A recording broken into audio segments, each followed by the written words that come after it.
번의 시간에 걸쳐서 건강을 해치는 요인을 알아봤는데요.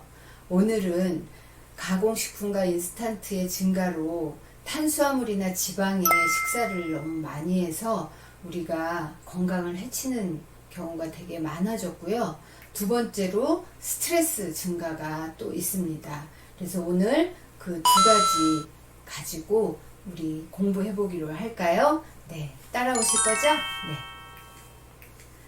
잦은 외식과 배달 음식으로 영양 불균형이 되고 있습니다. 이 요리들 많이 보셨죠? 이게 외식으로 많이 볼 수 있는 요리들인데요. 혼밥 쪽도 많이 늘어나고 1인 가정이 늘어나기 때문에 배달 음식과 또 외식을 많이 하는 게 참 많이 문제가 됩니다. 대부분 탄수화물과 지방 위주의 섭취를 하게 되는데요. 우리가 이 탄수화물을 많이 먹는다는 것이 무조건 나쁘다는 것은 아닙니다. 그런데 이 탄수화물에도 좋은 탄수화물과 나쁜 탄수화물이 있어요. 그 좋은 탄수화물과 나쁜 탄수화물을 구분할 수 있는 그 방법을 제가 알려드릴 텐데요. 그것은 식이섬유가 많이 들어있나 적게 들어있나로 판단하는 게 가장 지혜로운 방법이고요. 여러분이 식품 라벨을 봤을 때 식이섬유가 많이 들어있다고 되어 있으면 그래도 드시면 괜찮습니다. 그런데 식이섬유가 전혀 없는 가공식품이나 인스턴트는 탄수화물이 좋은 질이 아니에요. 그래서 여러분이 그런 음식을 골라서 드실 때에는 식이섬유가 많은 것을 비중으로 해서 드시는 게 좋고요. 또 지방 위주의 섭취를 하게 되는 경우가 육류 위주가 많이 늘어났기 때문입니다. 그래서 다음 장표를 보면요. 서구화된 식습관으로 인해서 비만율이 굉장히 많이 급증했거든요. 그래서 질병관리본부에서 조사한 건데요. 국민건강영양조사에서 2017년도에 조사한 겁니다. 1986년, 2010년, 2015년도에 어떻게 비만율이 나타났는지 한번 볼까요? 8.0에서 또 33.2%로 늘었는데요. 국민 3명당 1명이 비만이라고 나왔어요. 그런데 그게 이렇게 살펴보니까 식품별 1인당 연간 소비량을 보니까요. 35년 사이에 육류 섭취가 4배나 증가했다는 겁니다. 그래서 서구화된 그 식습관 때문에 이 비만율이 늘 수밖에 없는 것이죠. 그래서 그거의 빈도를 높이는 이유가 가공식품과 인스턴트의 증가 때문입니다. 그래서 가공식품이 뭔지 인스턴트가 뭔지 구분을 잘 못하시는 분들이 있는데요. 가공식품은 우리가 식재료를 그냥 야채나 채소나 이런 것들을 그냥 조리를 해서 먹는 것은 괜찮은데 그걸 먹기 좋게 가공을 한 거.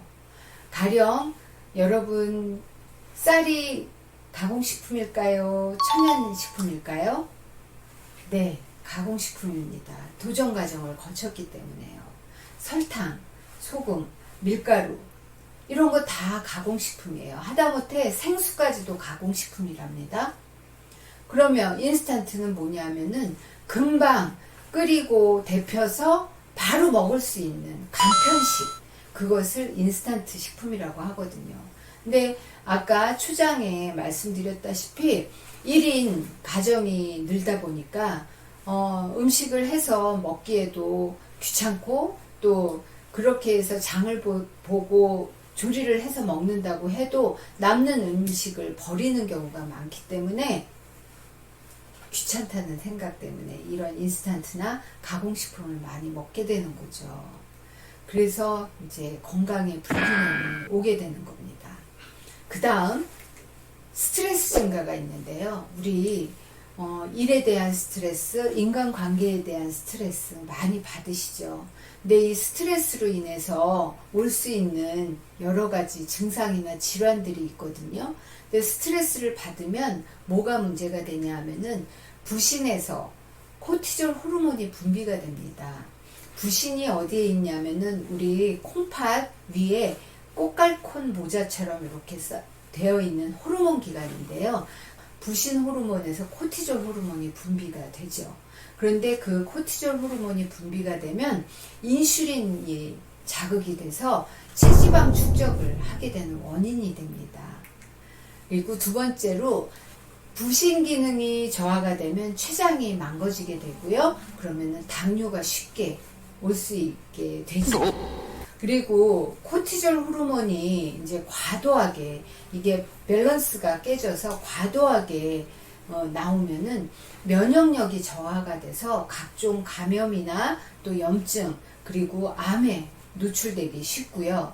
반면 코티졸 호르몬이 너무 적게 나오면 과도한 면역 반응, 그러니까 코티졸 호르몬이 적게 나오면은 이 면역 반응이 너무 과도하게 되는 거예요. 그래서 통증이나 염증 이런 걸로 자가 면역 질환이 올 수가 있습니다.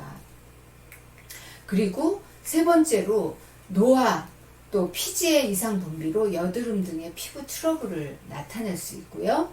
그리고 네 번째로 불면증이나 두통, 집중력 저하로 이 브레인 포그라는 증상이 나타날 수 있어요. 브레인 포그라는 거는 이렇게 좀 안개 낀 것처럼 이렇게 뿌옇고 맑지 못한 그런 상태를 브레인 포그라고 하거든요.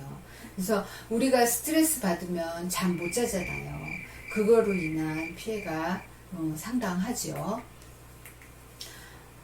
그리고 다섯 번째로 궤양이나 급격한 탈모, 발진, 그리고 두드러기 등의 알레르기 원인이 됩니다. 근데 우리 스트레스 받아서 원형 탈모 걸렸다는 얘기 종종 들으시죠? 그게 바로 급격한 탈모로 올 수 있고요. 그리고 위궤양 같은 것들, 그리고 장 점막의 궤양이나 입안의 점막 궤양이나 이런 것들로 올 수가 있다는 겁니다. 그리고 여섯 번째로 만성 피로, 긴장, 흥분, 목, 그리고 등 같은 데가 결리고요.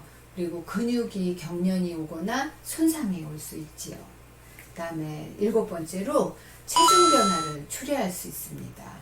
그래서 불규칙한 식사를 하게 되고 또 막 스트레스 받으면 많이 먹고 해서 체중 감소를 겪던가 아니면은 비만을 초래할 수가 있는 거죠. 그러면은 비만이 오게 되면 또 인슐린 저항성에 의해서 대사증후군, 그러다 보면은 고혈압, 당뇨, 심혈관계 질환, 또 뇌질환, 암 이런 걸로 연결될 수 있다는 겁니다.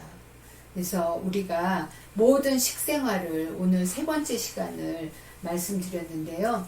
이 식습관, 가공식품 인스턴트 많이 드시고 그리고 또 탄수화물이나 지방의 식사를 너무 많이 드시는 걸로 인해서 영양 불균형으로 오는 그런 문제가 있고요. 그리고 스트레스로 인해서 오는 문제들이 우리의 건강을 안 좋게 하는 그런 요인으로 볼 수가 있습니다. 여러분이 스트레스를 풀기 위해서 여러분만의 명상이나 기도, 음악 감상이나 독서, 또 아니면 운동 이런 걸로 스트레스를 풀기 바랍니다. 정말 스트레스는 만병의 근원이라고 이야기하잖아요. 그래서 여러분이 잘 조절하시고 긍정적인 마음으로 남을 용서하는 마음, 또 역지사지하는 마음, 그런 마음을 가지면은 훨씬 마음이 편해지는 것 같아요.